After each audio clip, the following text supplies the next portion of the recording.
All right.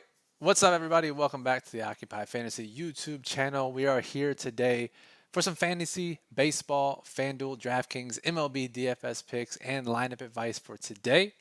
May 11th, we'll be here for about 30 minutes or so, breaking down the top plays, pitchers, stacks, and lineup strategies for both FanDuel and DraftKings. It's a big ticket night over on DraftKings with the $111 GPP that a lot of Occupy Fantasy members have been trying to get tickets for. So we're going to help you out with that. So go ahead and say what's up in the chat. We'll answer your questions throughout the show. I'm Brian Jester, co-founder here at Occupy Fantasy, joined today, like always, by our MLB DFS writer, for now, NFL DFS writer during the other seasons of the year, Chris Rooney. What's happening, Chris? Brian, happy to be here. Hoping to have obviously some success tonight in this immaculate inning on DraftKings, the $111 tournament. I know you and I and a lot of our listeners, viewers, subscribers hopefully have tickets too. So why don't we get into the action here and talk about kind of how we see this slate? Actually, as we were just getting started, looks like we got the starting lineup for the Miami Marlins just rolled in, so that's actually what I was just looking at, and it does look like it matches more or less what we were expecting in our model today. So batting order is a little different, but all the players we were expecting are in, so that's good news. It wouldn't be an Occupy Fantasy slate if we weren't worried about the Marlins lineup because we are playing them tonight. They are one of our top stacks. What you see on screen here is our daily plug at OccupyFantasy.com. Chris and our other MLB writer, Michael, come in every day for every main slate with 5 or more games, run down the betting odds, the top value batters, the best stacks to play in all contest types, and then the best pitchers from our Occupy model. And then most importantly, they give you the lineup strategies on how to implement those players and then the best contests in which to implement those lineups. So you can check it out, occupyfantasy.com. I see we got some people in the chat, solid picks. Ed, T Nasty. And if we scroll down here, Chris, and we look at the slate from a high level, rather large slate, and we have 2 big favorites. We have the Dodgers minus 235, San Diego out in Coors Field and minus 210 favorite. And we do have some money line moves. I think the biggest one that we should talk about for those of you who have been with Occupy, we know we like to talk about betting odds movements for all sports. It gives us an insight into what sharp bettors are betting. And Chris, it might be a little deceiving, this Toronto-Atlanta game with the line moves because of the pitching change. Yeah, so we had I'm glad you brought that up. Obviously, we should give context to everybody viewing this. We got an announcement from the Braves that Bryce Wilson was going to be their starting pitcher today, like middle of the afternoon. So that's what effectively moved the line here. You see a rather large money line move for the Blue Jays, team total increase for the Blue Jays, and then obviously conversely, team total decrease for the Atlanta Braves. But we do not actually see that as a negative for the Braves offense tonight because we kind of expected on our end Bryce Wilson to be the starter. So while the betting markets have moved a little bit, our model has actually pretty consistently ranked the Braves as our top offense today. If you didn't know that already, the Atlanta Braves are the top offense we have in our model for you tonight. Yeah, so it's always nice to take context, and baseball is one of the sports where we see this. Well, we'll see some line moves and rather large jumps, mostly because of pitching changes. And while that may be an indictment of the pitcher for the Braves, certainly not any less viewed for their offense. So just keep that in mind as you're looking through the stack dashboard, as you're reading the daily plug about the big team total moves against the Braves and for the Blue Jays. See, Adam just joined the chat. What's up, man? Adam is actually a subscriber here on YouTube and a YouTube member. He has access to our Discord channel. I know AJ is pretty active in our Discord. If you want to join the Discord channel, chat with other Occupy Fantasy members, ask staff different questions about different daily fantasy sports, just click the join button right below this video. That'll get you access to occupyfantasy.com/Discord. So, Chris, no true weather situations that are cause for concern tonight. It looks like most games should play without really any issues. Let's talk about pitchers first. I know we talk about stacks first in the daily plug, but let's talk about pitchers because we do got a question here from Solid Picks. It's not really a question; it's more of a request to talk him off the John Means ledge. And yeah, we see a lot of other guys in much better spots. And Chris, I don't know about you, but I'm normally not the type of guy to go back to the well of a guy off a no hitter who's been extremely lucky in a lot of his advanced metrics. Especially when looking at the pricing, looking at our rankings. I mean, he's just so much more expensive than a lot of options that we actually rank higher tonight, right? I mean, John Means is a solid major league pitcher. He's good, but this pricing is a little egregious today. I think I'm sure you feel similarly. 10,300 on DraftKings, 11,000 on FanDuel, off of literally the best performance of his career. The Mets are one of the worst performing offenses in the league right now, year to date. RIP Mets fans yet again with that, but it just doesn't feel right to me with John Means. The Orioles plus 128 on the money line actually moving away from them. I don't think we need to go there tonight. To me, there's two clear guys that stick out. The first is obviously, we'll start at the very top here in our model, Freddie Peralta with a 25.5 OF index, projected for 2.1 strikeouts per inning pitched. And we saw a little bit of that from Freddie last time out. When we gave him a similar ranking, he didn't start off great. He gave up like 5 runs without recording an out in the first inning. So we all kind of felt like we were absolutely getting dusted on that slate. But he actually did make it respectable because he struck out like 7 or 8 guys in a row after that. So we got a little bit of good and bad Freddie last time out. We're obviously, fingers crossed, hoping for just good Freddie tonight at home against the St. Louis Cardinals. Minus 136 money line. So he is a favorite, but the key here is the line is moving towards the Brewers, and his StatCast data is respectable, right? That 251 ranking for average exit velocity against, and 271 for average batted ball distance against. It's respectably low, I would say. It's good to see both numbers there in agreement, right? Where neither one of them is like super high and the other one is super low. He's just been very solid there, not allowing extra hard contact consistently and not letting hitters drive the ball far consistently. So that's what we like to see out of Freddie. We want to see more out of that tonight and less of the earned runs. The other pitcher that I think is a really, really intriguing option is a couple of spots below that. He's got a 15.8 OF index. It is Kansas City's Brady Singer. It's mostly because of that salary on DraftKings tonight. Because again, I know you and I are looking at this decent tournament that we won tickets into, the Immaculate Inning, and that $5,700 price tag in particular on DraftKings really stands out for Brady Singer tonight to me. Absolutely. I mean, especially when some of our stacks are pricey. When our top pitching option is $9,400, it's always nice to get a cheap option to pair with them. And, on a slate of 12 games, to have a $5,700 pitcher in the top 5 is really a saving grace. And maybe we won't be saying that after the game's end, but at least before the game start, he looks like a great play. All right, we got some comments and questions here in the chat. AJ asks, does Chris get an interview after he wins the Immaculate Inning, or is it just business as usual tomorrow? Matt says he's drinking tap water and going to work no matter what. So yeah, that's exactly it. I'm gonna treat it like a normal morning. Obviously, it'll be a fun night if so, but no, not counting my chickens here, like we say, right? So hope if it's not one of us, hope it's one of you guys. Obviously, I like this question, Brian. Not to kind of cut you off. We have from Solid Picks. Why are we on the Braves tonight? Seems to think Robbie Ray has been performing well, and Atlanta has been terrible versus lefties. I think it's a good question. We did actually write about this a little bit in the Atlanta section of Top Stacks in our daily plug. Robbie Ray has really interesting splits so far this year. It's a relatively small sample, but in 6 2/3 innings pitched against specifically lefty batters, he's like the best pitcher in the world. He hasn't allowed a single earned run. He's only got 5 hits allowed, only 1 extra base hit, and it's just a double. It's not a triple or a homer against specifically left-handed batters. Against righties, he gets absolutely creamed, giving up a 344 WOBA, has an over like 200 isolated. It's pretty. I don't even have the right number in front of me here, but it's pretty high isolated slugging, 265 against right-handed bats. And obviously, looking at our top Braves hitters that we have for you, Ozuna, Acuna, Albies, Austin Riley, even Christian Pache. I hope I'm saying that right, Christian. If you're watching for some it's fancy if not. I like the pronunciation. Those are all the righty hitters for the Braves. So we actually have Freddie Freeman ranked at the bottom for the Braves because of that lefty-lefty matchup with Robbie Ray. So you're right to call out Robbie Ray has been great this year so far, but it actually is mostly against left-handed bats. The Braves have a lot of right-handed bats going tonight, and our model does take into account those left-right matchups for isolated slugging and WOBA, and everything sort of points to a very positive potential outcome for the Braves, which is why we rank it so highly. I hope that answers your question. Yeah, and just to piggyback on that, It is a smallish sample this year, but the model does go back farther for ISO, for WOBA.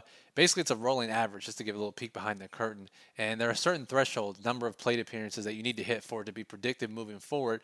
And that number goes back into the middle of last year, early last year for left-handed, right-handed for Robbie Ray. And this trend continues dating back there. And while the Braves, I don't have the numbers in front of me to confirm this, if they have been poor against left-handed pitching this year, it is a smaller sample. If you look at these guys over the course of the past 180, 360 plate appearances against lefties, they're in much better shape. And our model looks at the long term instead of the short term. So hopefully that does answer it. So if you're not convinced about the Braves, Chris, there are I know you have 3 entries tonight, and we've talked about it a few times on this podcast. I actually responded to someone on Twitter earlier, I think it was yesterday, about 3-max strategy and how we like to play most of the same pitchers across our single entry 3-max, 5-max lineups and get different with our stacks.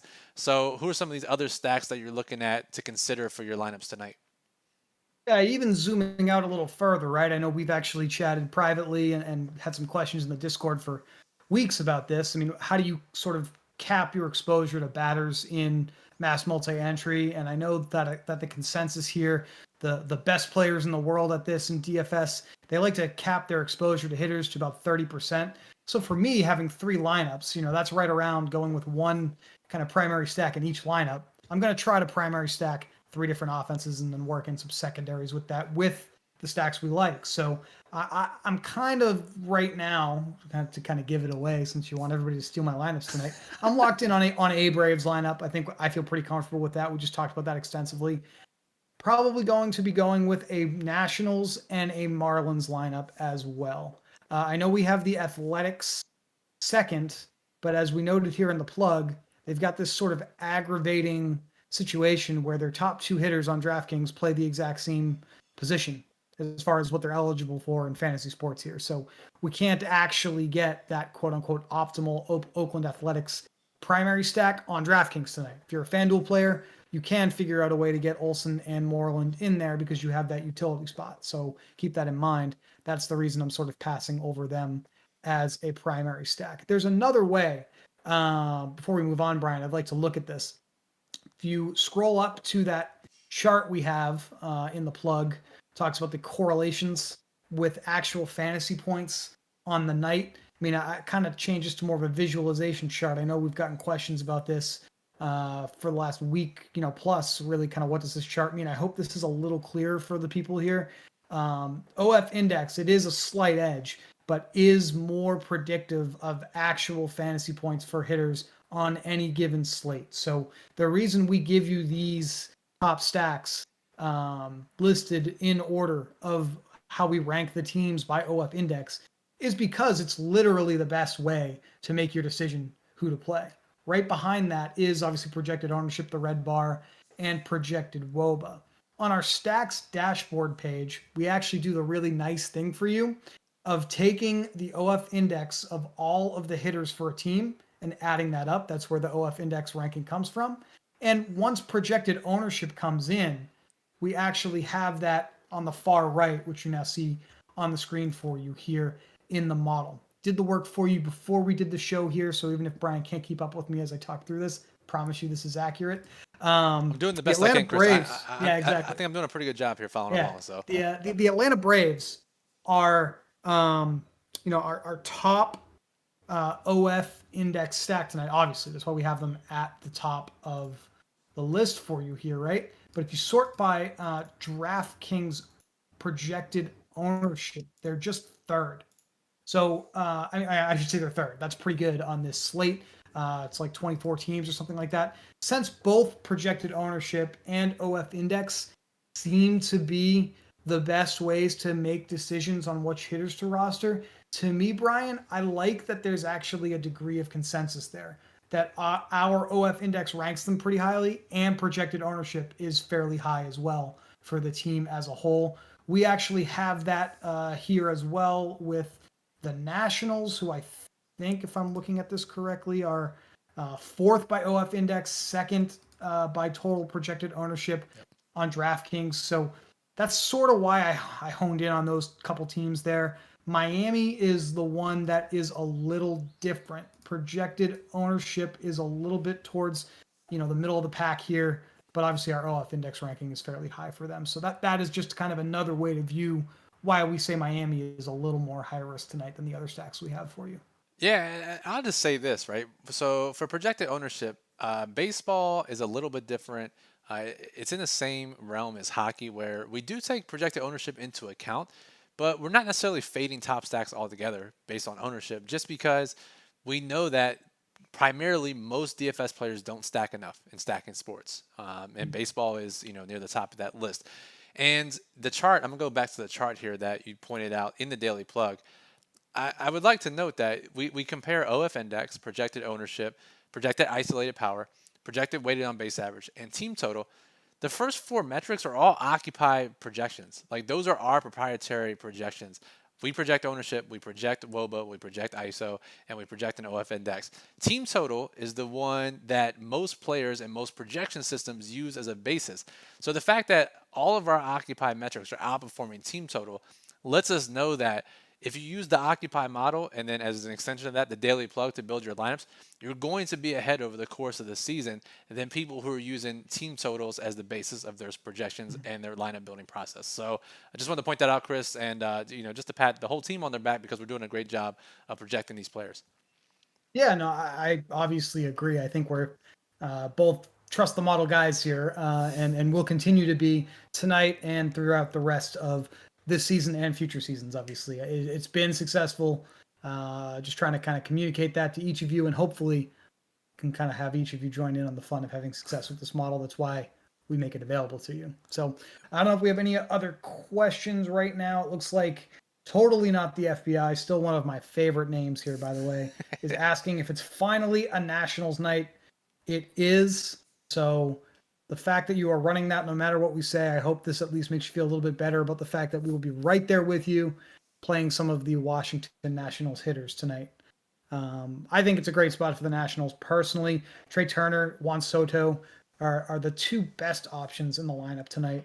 But some of these lower ranked hitters, Josh Bell, Yan Gomes, Kyle Schwarber, they're pretty affordable as well. So the Nationals not only rank highly, we can fit in some pretty interesting plays around them as well if we would like. For example, maybe because I like the Braves so much, I'm probably going to try to get them as my secondary couple of times as well.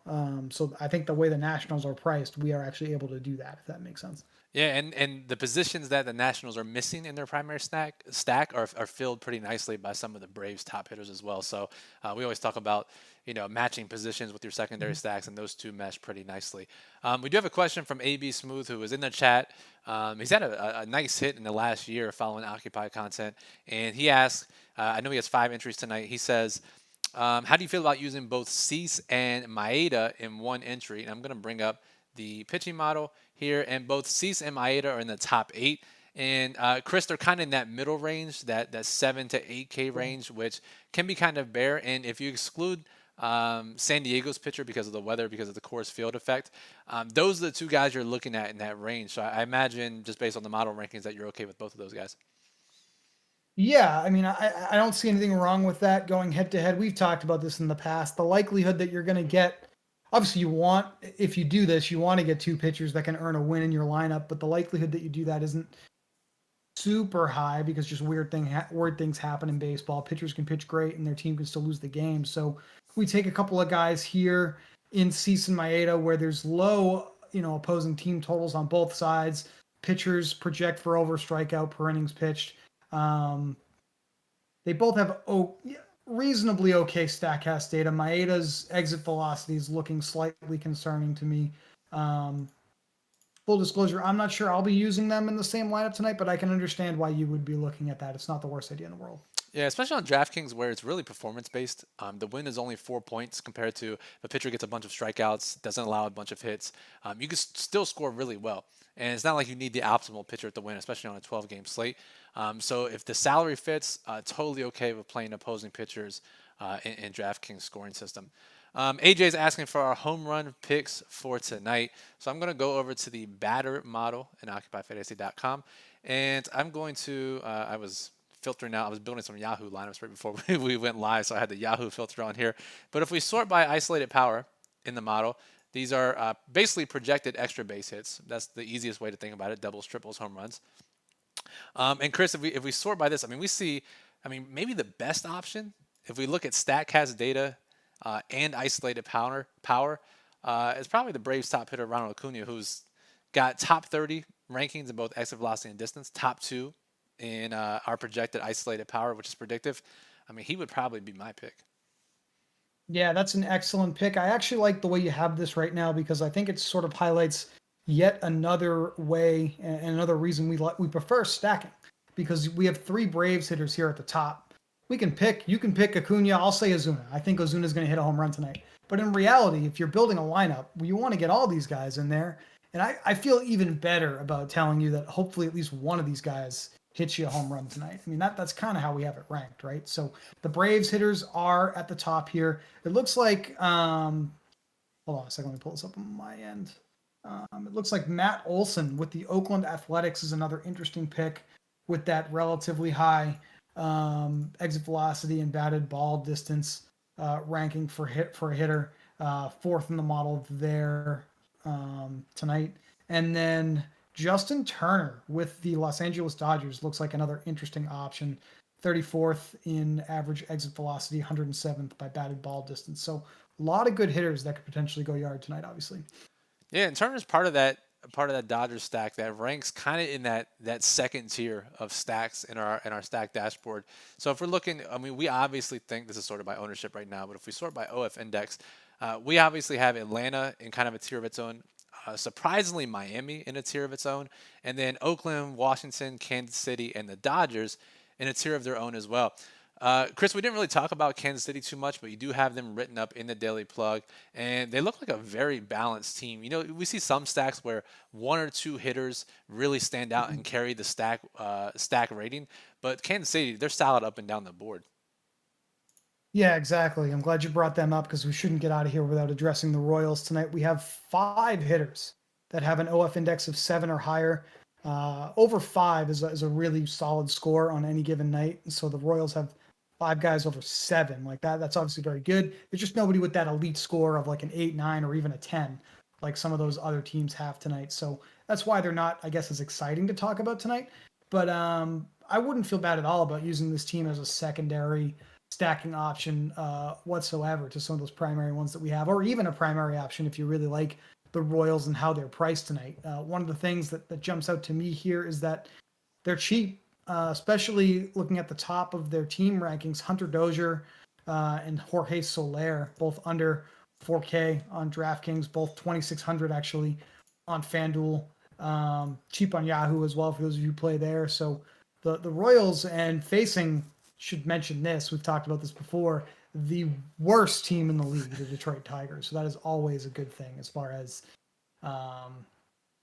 baseball teams are concerned this year. Facing the Tigers is a good thing in fantasy sports this season. Yeah, and it's always nice. Kansas City always seems to fit secondary stacks so nicely because of Salvador Perez. Catching spots is normally hard to fill. And they do have a third baseman, Dozier, that's always cheap, and Soler. And the nice thing is they hit next to each other. So if you're looking to play a 4-4 or a 4-3-1 or over on DraftKings 5-2-1, 5-3, I mean, you can fit some cheap correlated options behind your main stack at positions that are typically pretty tough to fill. So, yeah, I like that idea, and just keep that in mind if you're building on either FanDuel or DraftKings tonight. So 5:25, we'll be here for about 5 more minutes. If you have questions, let's rapid fire them in the chat and we'll answer them here for you live. Any questions you have about lineup construction, MLB DFS strategy from a high level, picks for tonight, any specific questions you have about players or situations for tonight, go ahead and get those in and we'll get those answered for you before we get out of here at 5:30.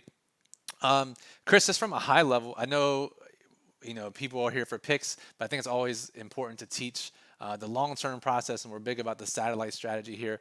So can you just talk to me maybe for a minute or so about how you got the 3 tickets to this contest tonight and what your approach was for that? Yeah, sure. I don't play. I guess everybody's different. I mean, you don't want to kind of compare bank accounts, right? But I play what I view as pretty light in MLB on a nightly basis, just because there's a lot of variance and a lot of things can go wrong. So typically, I'm just kind of playing that 20 max quarter jukebox on DraftKings. I don't pay as much attention to FanDuel as I probably should, but when I do, I try to play that 5 cent 150 max contest. So, I'm not putting a lot of dollars into MLB on a nightly basis because a lot of things can go wrong. But when you're right, you can see outsized returns by following the Occupy model and following the rankings that we have for you. I've been running one team that I kind of call my single entry team in that 20 max over on DraftKings in the big GPP every night, mostly because for our kind of business purposes, I've been trying to capture actual ownership versus our projections and do some back end stuff to help you guys out with those statistics. But take that single entry lineup and also throw it in some satellite contests. And I know we have a ton of those on DraftKings on any given night. And so for literally a month now, they've been running this. I think it was like a $5 2 entry max contest, awarded 3 tickets, I want to say, to this immaculate inning contest tonight. And I hit that obviously 3 times. So I only ran one lineup in that, by the way, with my single entry lineup, even though it was a 2 entry max, because it was the lineup I felt best about. And it was just what was comfortable for me in my strategy. I didn't feel like treating a 2 entry max as a single entry was that bad. And it kind of worked out for me. I mean, basically $5 a night for about a month, trying to chase some tickets. Quick back of the envelope math on that for 30 days. What is that? Like $150 or some odd, trying to get some tickets to this. And obviously I came out ahead on that, winning 3 of them valued at $333. Hopefully we can exponentially increase that return with some more cash tickets tonight. So that's kind of how that worked out. I know that is a process that some of you in the chat here obviously employed as well, since I know a lot of our subscribers have some tickets, not just to this contest, but other contests across, the DFS universe that are coming up as well. Yeah, well, if you hit for 100K tonight, that 150 looks a hell of a lot better in the ROI column. So Absolutely. AJ asked a question, and we'll answer AB Smooth's question here also. But from a high level, what percentage of your bankroll do you allocate in satellites? And, I actually did some accounting here in the last week or so, just looking at my satellite play, in particular, AJ. And I've had a positive ROI on tickets all baseball season and in every other sport except for the live final qualifiers. And the big reason for that is because I finished so poorly. It goes to show, how hard those are in general. But I tend to do better when I limit my satellite allocation, especially, playing high risk as I do. When you have these long losing streaks, the satellite losses add up as well. I try to limit myself to about 25% of my nightly allocation to satellites. Sometimes I'll get up to 50% if there's a contest I really like or we're getting close to the contest start date and I'm trying to get some more tickets. But I think 10 to 25% is probably that sweet spot. And then, Chris, I'll let you finish off with this final question.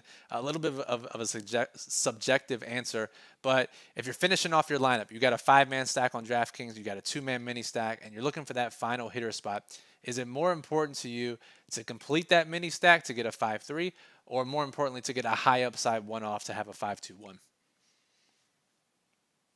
I'm going to hedge on you. I think it does depend on the type of contest that you're playing, but I do think in general, I swear by the model, the best thing to do is maximize OF index. So if you do have, a third hitter for your mini stack that fits with a high OF index and has, a spot in the batting order that's relatively close to those other 2 hitters that you're using, obviously that is a good route to go.